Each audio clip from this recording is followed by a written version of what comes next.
دوسرا شب معراج میں، شب برات میں جاگنا، روزہ رکھنا، اس کو وہ منع کرتی ہیں۔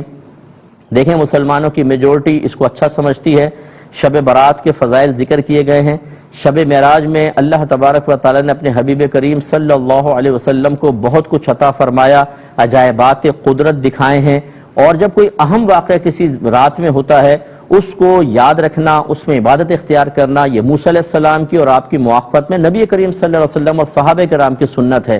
جب نبی کریم صلی اللہ علیہ وسلم مدینہ منورہ تشریف لائے تو یہودیوں کو 10 محرم الحرام کا روزہ رکھتے ہوئے پایا۔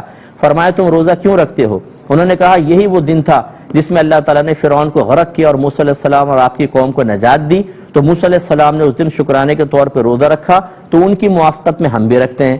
نبی کریم صلی اللہ علیہ وسلم نے صحابہ کرام سے ارشاد فرمایا کہ موسیٰ کی موافقت اختیار کرنے میں ہم ان کے مقابلے میں موسیٰ سے قریب ہیں، لہذا تم بھی روزہ رکھو۔ صحابہ کرام نے عرض کیا رسول اللہ یہود سے مشابہت ہو جائے گی۔ سرکار نے فرمایا پھر ایک دن پہلے یا بعد کا ملا لو۔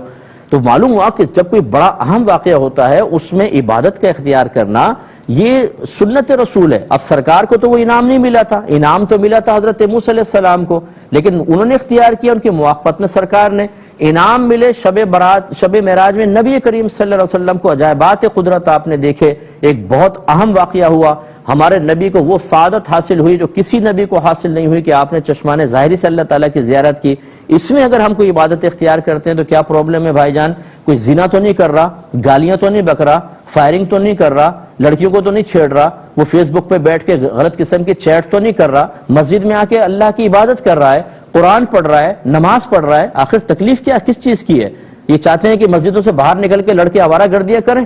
وہ کیا کریں گے باہر نکل کے بتائیں شب معراج میں اور شب برات میں؟ اگر ہم مسجد میں نہ آنے دیں ان کو، وہ جائیں گے ٹک ٹاک کے اوپر بیٹھ جائیں گے، فلے جگہ بیٹھ جائیں گے، فٹ پاتھ پہ بیٹھ جائیں گے، یہ بہتر ہے۔ مسجد میں آنا بہتر نہیں ہے۔ جبکہ ان جو مسلمان مسجدوں میں آ رہے ہیں ان راتوں میں انہیں علماء کی تائید حاصل ہے، متقی، پرہیزگار، صاحب علم علماء، یہ بھی نہیں کہ عوام نے خود اختیار کر لیا ہو۔ اور یہ اچھی طرح یاد رکھیں گے لا تجتمع امتی علی الضلالہ، سرکار نے ارشاد فرمایا میری امت کبھی گمراہی پر مجتمع نہیں ہوگی۔ مسلمانوں کی میجورٹی آج مسجدوں کے اندر ہوتی ہے شب برات شب معراج میں، مینورٹی باہر ہوتی ہے۔ مینورٹی ٹھیک ہوگی، میجورٹی غلط ہوگی۔ میری عقل سے بھی انسان سوچ لے۔ تو میں اپنی بہنوں سے گزارش کرتا ہوں جو خواتین اس قسم کی تفسیر پڑھا کر آپ کو اس قسم کی باتیں کہہ رہی ہیں ان سے آپ بالکل دور رہیں۔ وہ تفسیر نہیں پڑھا رہی، وہ تخریب کر رہی ہیں، معذرت کے ساتھ برا نہیں مانیے گا، آپ ان سے بالکل علیحدہ ہو جائیں۔